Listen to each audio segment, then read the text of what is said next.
رئيس نعمل إن شاء الله على مستوى التشريعات الاجتماعية والاقتصادية على استبطان هذه المفاهيم الجديدة لا، البعض للأسف لم يستبطن هذه المفاهيم وما زال يحن إلى الماضي، وبعض التشريعات للأسف أعيدها بنفسي، لأن البعض يعود إلى النصوص القديمة البالية. حطموا كل المرافق العمومية، حطموا المرفق العمومي للتعليم، المرفق العمومي للصحة، المرفق العمومي للنقل، ومع ذلك اليوم يريدون أن يظهروا أنفسهم في مظهر الضحية ليتحدثوا كما شاءوا ويعبروا عن آرائهم كما شاءوا، ولكن نحن لسنا أوصياء على آرائهم.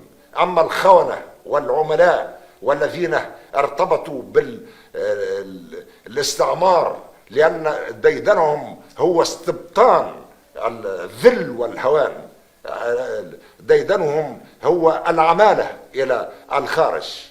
نحن دولة ذات سيادة، دولتنا حرة مستقلة ذات سيادة، الاختيارات هي اختيارات شعبنا واختيارات أبناء وطننا، ونعمل على تحقيقها في أسرع الأوقات.